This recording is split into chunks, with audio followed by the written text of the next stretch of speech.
What would you do outside of football? Like, see that crazy schedule during the week, and you had so much mentally to process from the day. How would you unwind at the end of the day to refresh you again for the next day? Would you do anything specific? Especially when I was at Collingwood, I'd started living by myself actually. So I lived by myself. I was there for 3 years and I lived by myself for about a year and a half of it. Okay. The others was with other players.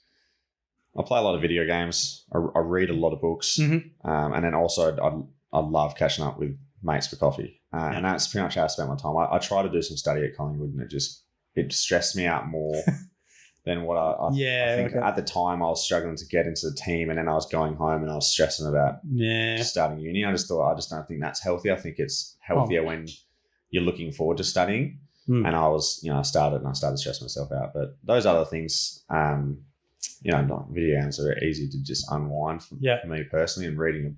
I've always loved reading books. So I've got a little library at home of all the books that I've read growing up, and I still just continue to add to it. And I'm not as much of a reader anymore, but I still, always have a book by my bedside table. When I find 20 minutes, I'll do it. And I think that's something that I've always loved, that you can do that, and for X amount of time, you are not an AFL football or anything. You're just in that moment, which is nice to find for me personally. Those were probably two things that I did.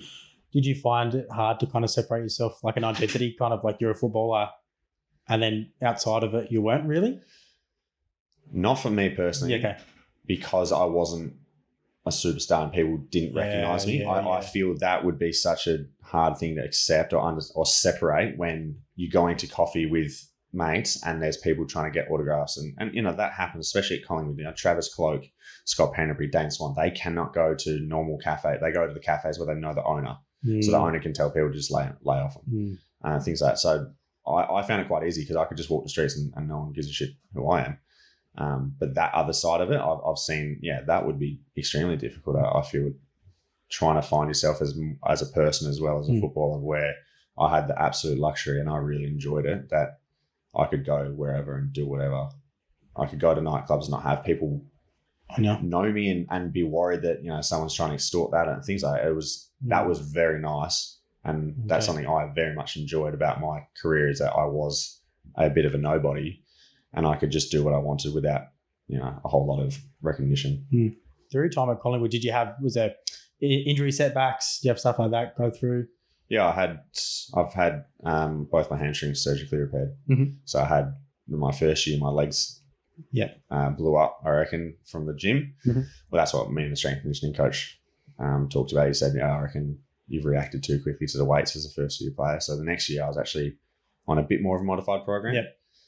And so for that first year, was it just a normal, like, were you doing what everyone else was doing? Yeah, we got eased into it. And then by the time end of pre-season rolls around, you're into the normal season, you're pretty much running on a normal program. You definitely get spoon-fed when you get there, and it's a slow 1 to 2 months of getting eased in. But after that, and because I was able to handle it, I was obviously not lifting the weight that other blokes were, but I was doing what they were doing.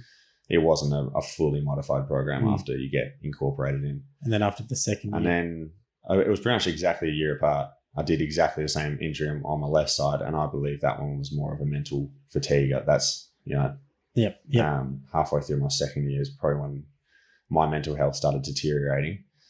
And I'll always put that one down to, I don't think I was right to play, and I didn't know that yet. And I just kept playing football, thinking that obviously I was a footballer, but I hadn't had this awareness of catching myself slipping mentally to a point where I feel like I put my body in jeopardy. Yeah, so you did that second one playing in a game? Yeah, the second game. Yeah, so pretty much exactly a year apart. One of the last couple of rounds was my right, and then in the last game of a final for Collingwood VFL was my second. So a year and 2 weeks.